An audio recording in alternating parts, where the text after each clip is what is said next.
How are you doing today? You're with the Washington Post, but where's your typewriter? Yeah. I'm on TV here. We're trying.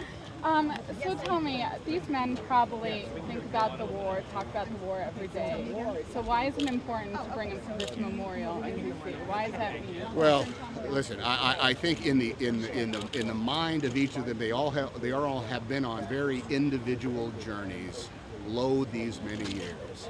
If this memorial means anything to them, if they want to go and stand by the pillar that is of their home state, if they want to reflect on some of the words that are chiseled here and will remain here forever, and they do not have the opportunity to do it, what a magnificent thing to be able to say we're gonna pony up the dough. We even give. Do they get per diem? Do they get some money? Do they get some free meals out of this? The veterans that are coming on, the honor flight guys. They do. Well, they put them all up. There you go. So if it's important to them and they want to be here, then they deserve that shot. Yeah. And what's it like for you to talk to them individually? What do you say to them? What do they tell you? I was literally just talking to a gentleman who was from the 1st Marines, who was instructed in the machine gun by John Basilone, who is a character who won the Congressional Medal of Honor. He's one of the mainstays of our series. We're not talking about history to them. We're talking about literally scrapbook mementos. We're talking about what they actually went through. I'm sure he could tell me. I could sit down with that guy and I could probably hear 4.5 hours of stories about what things were like just in basic training before I actually got into combat. That's an extraordinary connection. It's almost like being part of a time machine. And yet, here's the guy, he lives and breathes today. He had a cup of coffee this morning. He put on his pants and came to this, and luckily the sun came out for him. Yeah, and do you reassure them through these movies and these TV shows that that's the way our generation is going to remember them? I know many of them talk about they're not sure if they're going to be remembered when they talk to me. And I don't know. I don't know if if reassurance is part of the deal, but attention. There's a great line from a great piece of literature called "Death of a Salesman," in which the son says of his father, "Attention must be paid." It's not a commandment from God. It's just the right thing to do. I think in many ways it's very easy to become historically illiterate, but it actually doesn't take an awful lot of effort to understand that these guys with these worn-out hats with words on them and patches on their jackets actually went somewhere and did extraordinary things, much more extraordinary than you and I will ever face. And let's give them a nod. great. Thank you. Very much. Thank Great you. time. To HBO, and then we'll bring you back into HBO. Remember that? By telling me, I asked Tom Hanks this. The men talk about this and think about it every day. You talk to them and they have a million stories. They do. So why is it more meaningful to bring them to this monument and to Washington? Why is that important? Because this monument was built to commemorate them. It was built to honor them. It was built for us to honor all of their friends who didn't come back from the Pacific, didn't come back from the European War, and are still there in cemeteries or unmarked graves. And so this is a place for remembrance. This is a place to bring families together, to bring young children into an understanding of what Grandpa or great-grandpa did for our world and did for the generation that is alive today. So it's a very significant place. And finally, somebody got around to building a memorial for the World War II vets here in Washington, D.C., where it belongs. Yeah.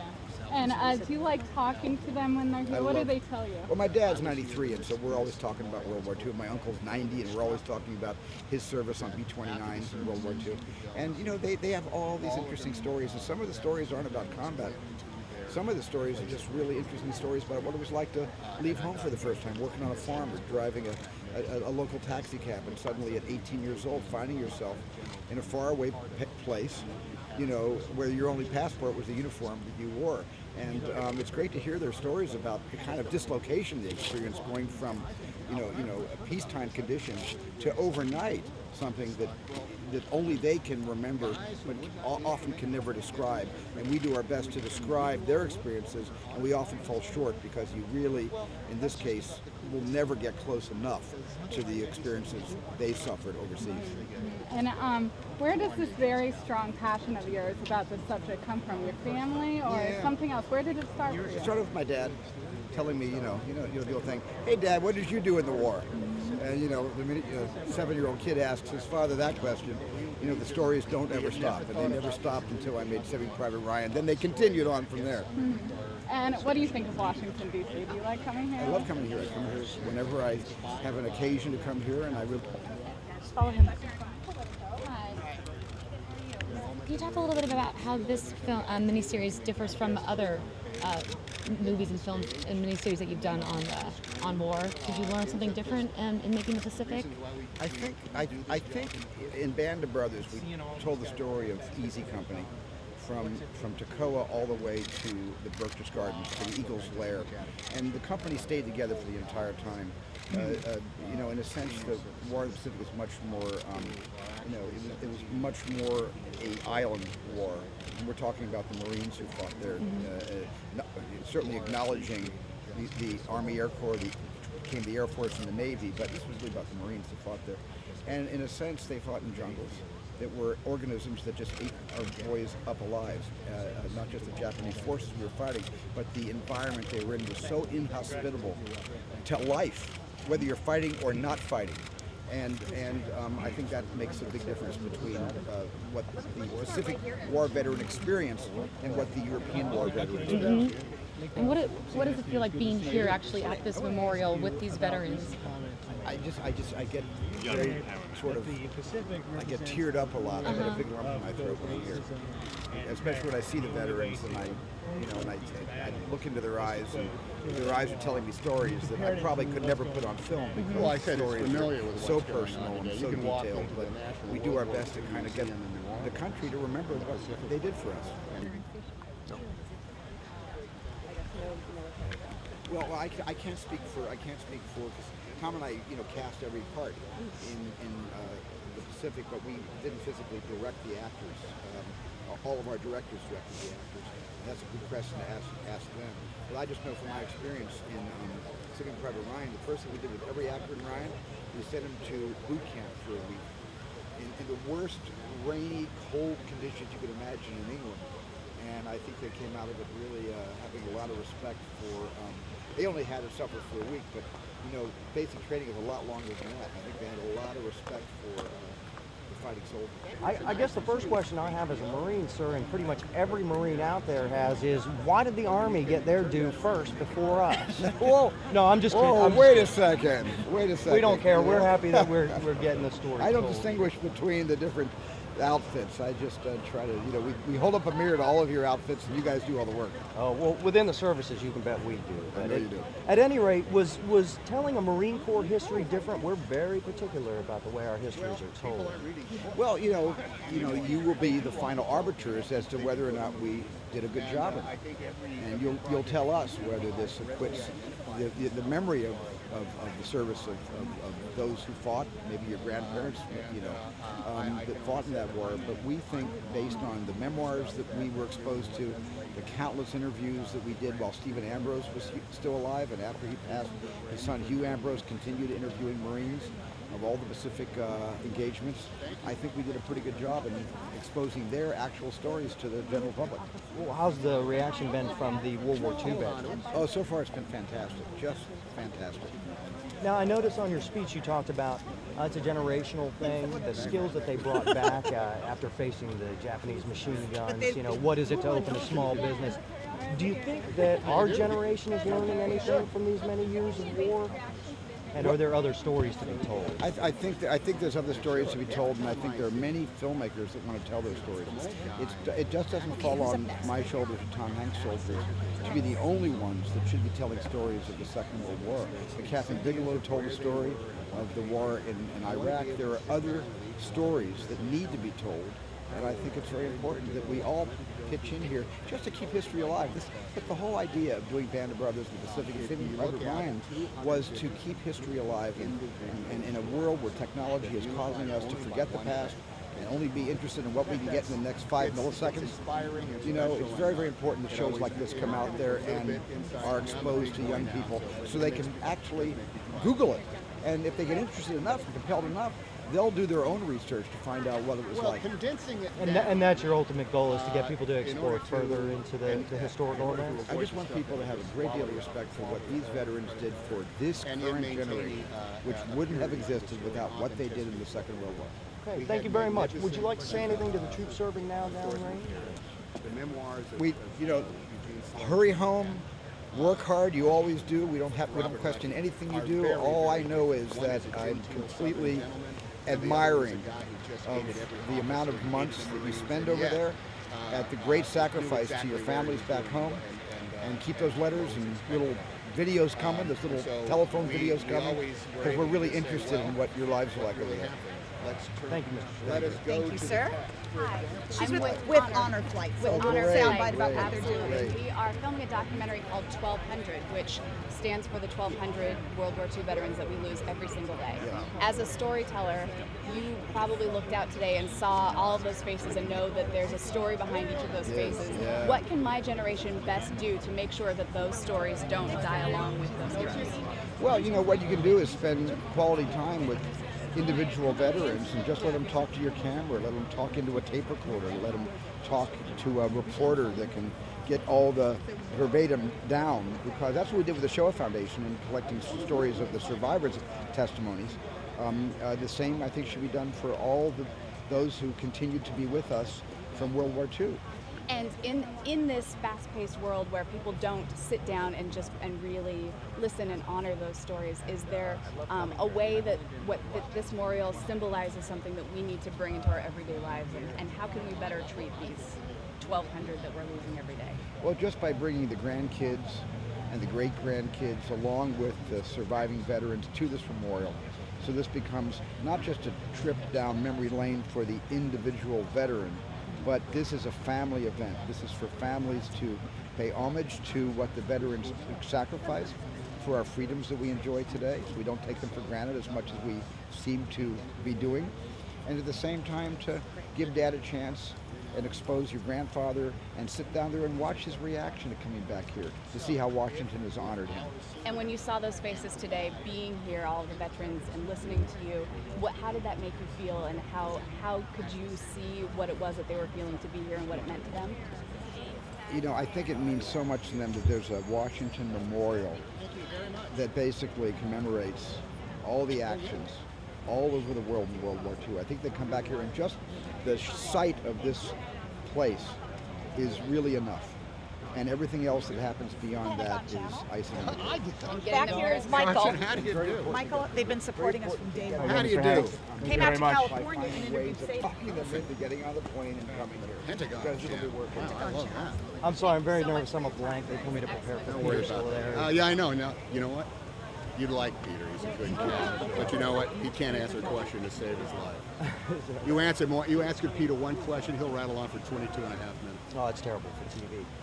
Sir, how did you come by your interest in World War II? How did that come to you? Well, it had always been something that fascinated me, even as a young boy, because I grew up in Alameda, California, where the Alameda Naval Air Station was, and all of my friends, most of my friends, had fathers who were serving in the armed forces. They were all on ships, the Coral Sea, the Enterprise, the Midway, the Nimitz. And everybody who was older than me, every caregiver, teacher, babysitter, friend of my dad's, all talked about the war in this, with capital letters.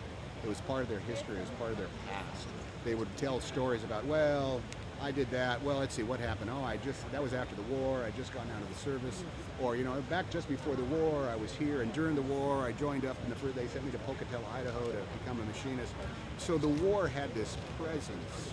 It was like they were talking about an era of time, like the Renaissance, or during the Black Plague, or during the Great Migrations. And so this sensibility of the war, that I knew that it took this big chunk of time out of everybody's life, had weight with me. And as I grew up and, was, exposed to both popular culture and education, I found that every time I would read something good about the war, a new definition of that weight, a new definition of that time would be opened up to me, and I just found it fascinating. What about today's wars? Do you have any desire to tell the stories that are going on now, or is that best left for someone else? Well, I don't know if it's really possible artistically, in order to address a war while it is in progress. Very hard to do. Didn't happen really during Korea. Didn't really happen during Vietnam. didn't really even happen during World War II. And yet, this year, Hurt Locker just, won Best Picture. There is going to be a time when some brand of time has passed by, in which everything can distill and sort of like vegetate, and what will come out of it will be something that will be more than a type of knee-jerk reaction or strict editorializing on whether the war was good or bad.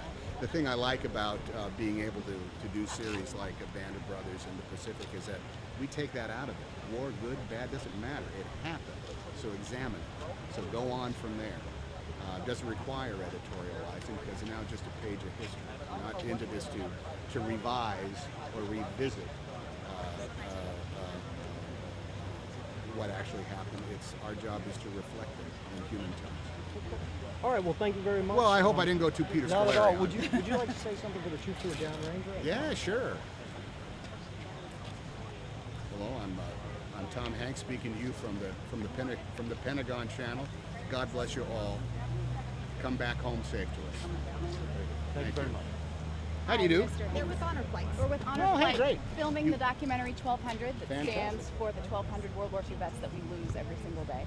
You were such a champion for this memorial. How important is it to make sure that they get here to see it as part of continuing that commemoration of their service? Well, it's special. It's very special. Important to me. I'd like to see it. Important to them is where it really holds a massive amount of weight. That you had 250 men and their families, women and their families, who would never be able to see this were it not for you. Let's make this it's a once-in-a-lifetime day. The sun came out. It's beautiful. I hope they never, ever forget it, and I'm glad they were here. And when you looked out and saw all of their faces, and you know that there's a story behind it. I'm not even sure if I'm... Well, you got to, ask questions, pay attention. Since I was able to appear in Saving Private Ryan with Stephen, I know of many, many, many schools, library, church organizations, just families who are finally putting a microphone in front of some old guys and saying, so what was it like? What did you do? Just talk. And they're getting it down. It's a brand of oral history that is started with magnificent, in the great tradition of Studs Terkel. It's great personal history in the great tradition of Doris Kearns Goodwin and Stephen Ambrose. And it's just a magnificent thing to be able to have in your family.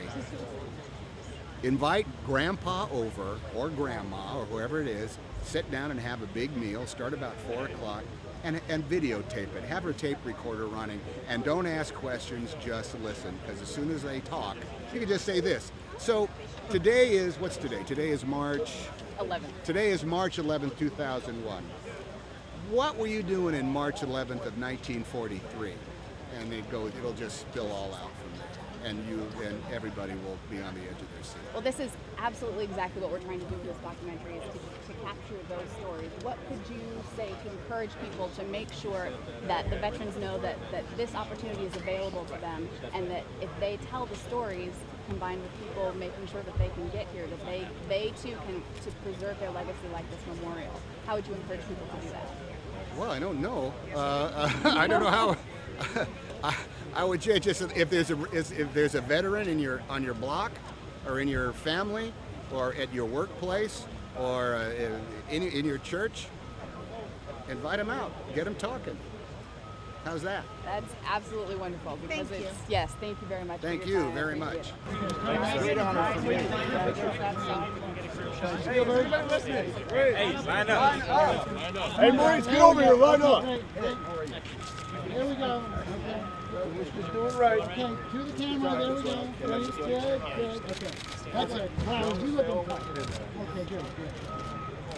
Okay, we got the stuff? Okay, yeah. Great. Okay. 1, 2, 3. Okay. Gentlemen. Thank you. Okay, thank you. In the fall of 2001, HBO aired an extraordinary historical miniseries produced by the inimitable talents of Steven Spielberg, Tom Hanks, and Gary Getzman.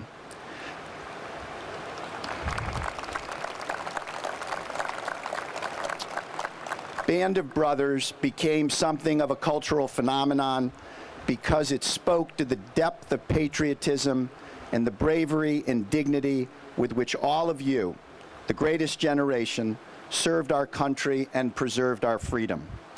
So it is with great humility and pride that HBO, along with this same team, will present the 10-part miniseries, The Pacific, beginning this Sunday. It is your story, the story of your incomparable heroism and bravery and transcendent sacrifice to our country. Once again, Stephen, Tom, and Gary have given our country a great gift, this time telling the story of the Pacific War, with deep understanding of history and an even deeper respect for those who bore the burden of protecting liberty throughout the world. In doing this, they have honored all of you, and they have at the same time ennobled our nation. We are so proud that the Pacific will remind the world once more the price that you paid, you and your fellow soldiers, for our enduring freedom. All of us are forever in your debt. Ladies and gentlemen, it is now my privilege to introduce two peerless talents, Steven Spielberg and Tom Hanks. Thank you very much.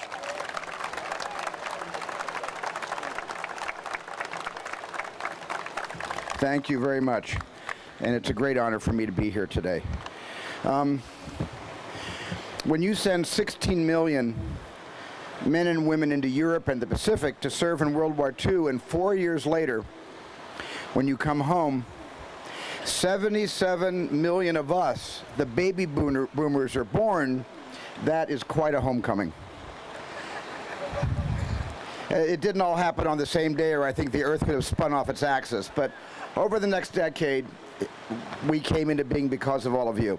It was the rebuilding of America, the bedrock upon which my mother and my father restarted their lives, with a courage that my dad learned from surviving the Great Depression and then enlisting and serving in the China, Burma, India campaign from 1942 to 1945. And today, my dad, Arnold Spielberg, is 93 years old, and he's proud of those years growing up in the Army Air Corps.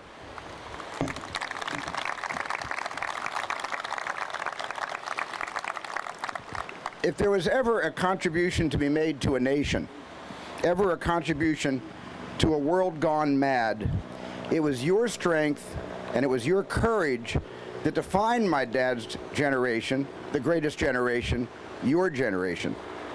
Raw courage, coming from the men who had come out of a Great Depression, men who understood sacrifice, making do with very little, who knew what it was like to go without a meal, or knew what it was like not to have 2 pennies to rub together. And from this courage, all of you brought us the entrepreneurial spirit. You said America can be built by ideas if you have the courage to act upon those ideas. If you could face the Japanese on Guadalcanal, if you could face the Germans on the beaches of Normandy, you sure as hell could do a little startup business or a little startup family and rebuild a great nation. And that's exactly what you did. And we, the baby boomers, have tried to live by your example. I also pay tribute to your wives, to your parents, your siblings, and the children you left behind when you went overseas. Our nation said, we want you to grow victory gardens, collect balls of twine and tinfoil, meatless Tuesdays, save all your bubblegum wrappers, go on paper drives, buy war bonds in this theater. But the spirit of service, the spirit of Rosie the Riveter, the spirit of those people going into war factories and working thousands of hours of unpaid overtime, that was inspired by all of you.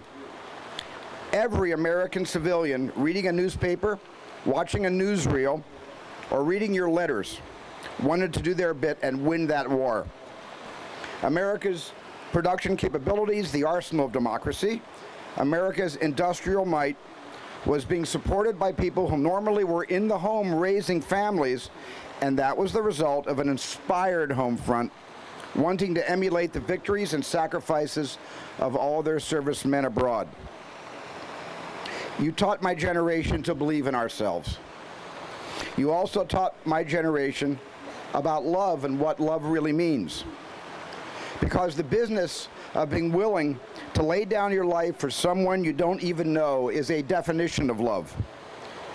You taught us that greater love hath no man than this, that a man lay down his life for his friends.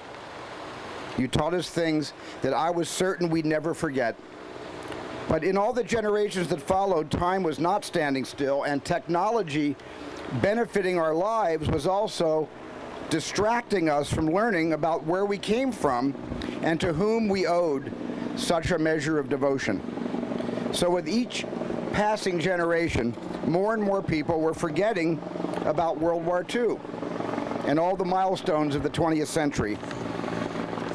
And that's why movies, and that's why television, the very same technology that celebrates the now generation, is also a window of opportunity into the remarkable life and times of the generation responsible for the freedoms that we share today but often take for granted. This is why I made Saving Private Ryan. This is why Tom Hanks and I made Band of Brothers and the Pacific. We did it because all of you are the greatest stories ever told, and we are honored.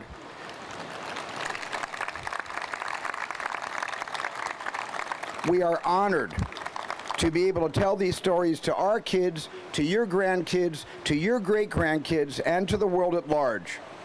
We celebrate, we commemorate, we memorialize your stories so the world that you saved will never, never forget you.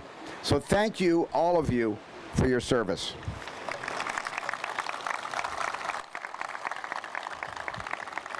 And now my great friend and great partner, Mr. Tom Hanks. Thank you. Thank you, assembled dignitaries. Senator Dole, hot shot from the Defense Department. Is it good enough, close enough? HBO bigwigs, and you, the soldiers, sailors, and airmen of the World War II generation. As an actor, I would be remiss without introducing in our cast, portraying the great Marine veteran and the author of the World War II memoir With the Old Breed at Peleliu in Okinawa, the portrayer of Eugene Sledge, Mr. Joe Mazzello.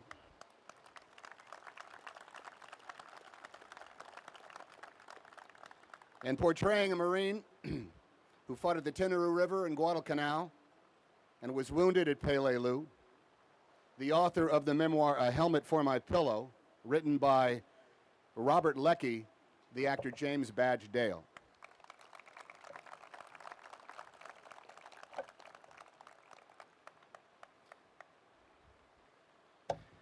After having been in North Africa, Italy, England, and France, the great war correspondent Ernie Pyle went to cover the Pacific in early 1945, where in August of that year, he was killed by a lone enemy sniper. Before he shipped out, he wrote, "Anybody who has been in war and wants to go back is a plain damn fool. I'm certainly not going because I've got itchy feet again, or because there is any mystic fascination about war that is drawing me back. I'm going simply because there's a war on and I'm part of it. And I've known all the time I was going back. I'm going simply because I've got to, and I hate it." Ordinary Americans hate going to war, which is a paradox, since it was ordinary Americans who made the difference between liberty and subservience, between freedom and terror 70 years ago. The Americans who left their homes, their lives, and the borders of their country, who in huge numbers sailed to the other side of the globe and faced the horror of war, surpassed the responsibility of their generation by their actions and by their sacrifices. Those of you here today who served your nation brought hope to the world with these 4 words: the Americans are coming. When the harsh victory had been won, You defined peace with these 4 words: the Americans are here. History will always tell us who we are. History will also shape our future with a vision of who we can be. Those who were alive during the war provided us a grand example of what the 3rd millennium can look like, of what can come when the tyrants are taken down and the people are allowed to breathe free. You showed that our one-time enemy can become our long-time ally, that the borders that divide us can be mere lines on a map, not walls of prejudice, and that the sins of racism and intolerance can become the assets of acceptance and appreciation of culture and heritage. How can we believe such a new and better world is possible? We can because we are Americans, and our fathers and mothers once made the world better, even though it took many years, many miles, and many, many lives. Before the 20th century was yet half over, a war was won. Yet time proved relentless and folly proved unavoidable. 1945 gave way to 46 and 47 and so on. And America was once again challenged by the confounding, slow movement towards the betterment of ourselves. We were not a perfect society. We will never be. But our ethics, our character, and our charter compel us to strive to make our nation, and yes, the world, a place of freedom and liberty for all.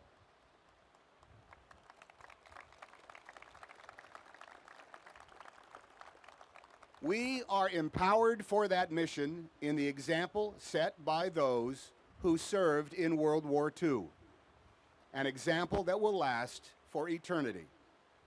Our nation did not become larger because of what they did in that war. Our nation became greater. They showed what change can come when a good fight is joined by a good people who are willing to serve for the duration plus 6 months, who will put their lives on hold and take action even though anybody who has been in war and wants to go back is a plain damn fool. This place on the Mall is here to focus our memories, to teach us through the actions of Americans from every state and territory, of both genders and all colors, in ways large and small, yet continuous, during the horrible years of 1941 through 1945. Here, we can sense that though present days may be dark, and the coming days hold little promise of relief, our world can be saved. Freedom can spring up in places that have fallen far from liberty's grace, and that individuals can bring great change. The task may take much effort, great sacrifice, and tragic loss, but it can be done when ordinary Americans see the problem and know they are a part of it, just like you did before we were ever born in World War II. God has blessed us and shown mercy on us all. Thank you very much.